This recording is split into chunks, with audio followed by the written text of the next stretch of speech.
Hello friends, welcome to defence matrix. तो ये चीज़ हम जानते हैं कि फ्रेंच नेवी स्ट्राइक ग्रुप और इंडियन नेवी के बीच में एक्सरसाइज चल रही है, जिसके अंतर्गत इंडियन नेवी के MiG-29K ने टच एंड गो भी परफॉर्म किया था French aircraft carrier Charles de Gaulle पर।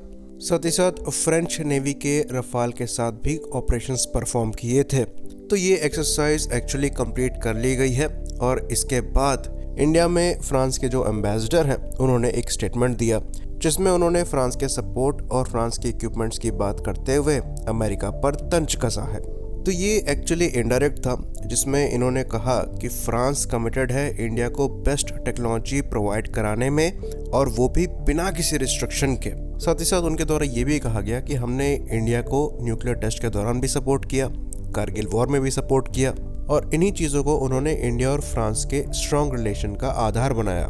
तो यहाँ पर जो हाईलाइटेड पॉइंट्स थे वो वही थे जहाँ पर अमेरिका इंडिया के अगेंस्ट खड़ा दिखा है। चाहे न्यूक्लियर टेस्ट की बात कर ले, चाहे कारगिल वॉर में सपोर्ट की बात कर ले, चाहे हम बात कर ले इनके इक्विपमेंट के साथ आ रही कंडीशंस की। एग्जाम्पल के लिए अगर हम बात करें अमेरिकन P-8I प्लेटफॉर्म की, जो इंडियन नेवी के साथ सर्विस में है, ये एक्चुअली थोड़ा डाउनग्रेडेड है अमेरिकन P-8A के कंपैरिजन में, लेकिन फिर भी कैपेबल है। इवन अमेरिका द्वारा जब अपने एयरक्राफ्ट नॉन नेटो एलाइज को प्रोवाइड किए जाते हैं तो उसमें काफ़ी ज़्यादा रिस्ट्रिक्शंस होती हैं, और ये अमेरिका के ही इंटरेस्ट पे डिपेंड करता है कि वो अपने उस पार्टनर को कितनी फ्रीडम देना चाहते हैं। इसके कॉन्ट्रास्ट में अगर हम फ्रेंच प्लेटफॉर्म्स की बात करें तो हमारे जो फ्रेंच एयरक्राफ्ट हैं, चाहे हम मिराजेस की बात करें, जैगुआर्स की बात करें या फिर रफाल की बात करें, ये न्यूक्लियर पेलोड को गिराने में सक्षम है, जो चीज़ अमेरिकन प्लेटफॉर्म के साथ सोची भी नहीं जा सकती। इवन बालाकोट में स्ट्राइक के दौरान जैसे मिराजेस को क्रॉस बॉर्डर ऑपरेशंस के लिए भेजा गया तो वहां पर किसी को जवाब देने की जरूरत नहीं पड़ी, लेकिन पाकिस्तान ने जब अपने F-16 इंडिया के अगेंस्ट यूज किए तो उन्हें ये छुपाना पड़ा शुरुआत में कि उन्होंने F-16 यूज किए अमेरिकन प्रेशर की वजह से। तो ये जो डिफरेंस है ये एविडेंट है, पर फिर भी पाकिस्तान और इंडिया में डिफरेंस है। तो यूएस इंडिया को एक ज्यादा इम्पोर्टेंट पार्टनर मानता है पाकिस्तान के कंपैरिजन में, और इस रीजन में इंडिया को एक काफी इम्पोर्टेंट प्लेयर के रूप में देखता है।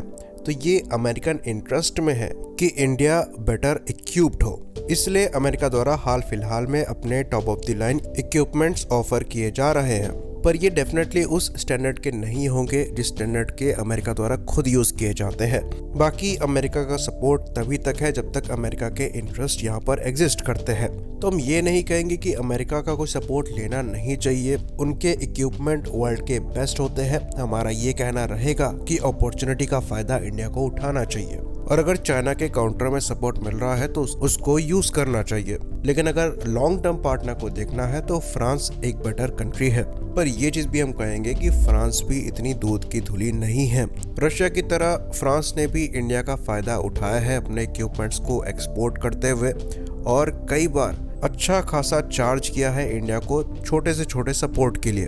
तो यहाँ पर जो सबसे अच्छी चीज़ होगी वो ये होगी कि इंडिया सेल्फ रिलायंट बने और अपने वेपन सिस्टम्स के लिए किसी पर डिपेंड ना करे। पर इनिशियल स्टेजेस में हमें सपोर्ट भी लेना पड़ेगा, साथ ही साथ हम कम्प्लीटली वेपन्स इंपोर्ट को बंद भी नहीं कर सकते। तो काफ़ी कैलकुलेटेड स्टेप लेकर चलने पड़ेंगे।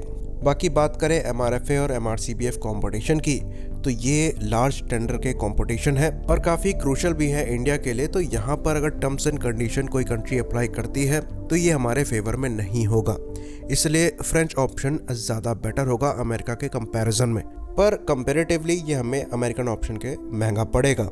तो इंडियन ट्रस्ट जो अमेरिका पर है ये अभी उतना स्ट्रांग बना नहीं है, स्पेशली डिफेंस पार्टनर के तौर पर, जिसको फ्रांस द्वारा समझा जा रहा है। और इसी चीज़ को टारगेट करते हुए फ्रेंच एनवॉय द्वारा ये स्टेटमेंट दिया गया कि हम कारगिल के समय भी इंडिया के साथ थे, न्यूक्लियर टेस्ट के समय भी इंडिया के साथ थे, साथ ही साथ हमारे वेपन्स में कोई भी टर्म्स और कंडीशन नहीं लगती हैं। बाकी बात करें फ्रेंच मीडिया की रिपोर्ट की, तो उनके हिसाब से मार्च में जब French president Emmanuel Macron India आएंगे तो इंडियन नेवी के जो 26 MRCBF एयरक्राफ्ट है उसमें रफाल को लेकर डील साइन हो सकती है।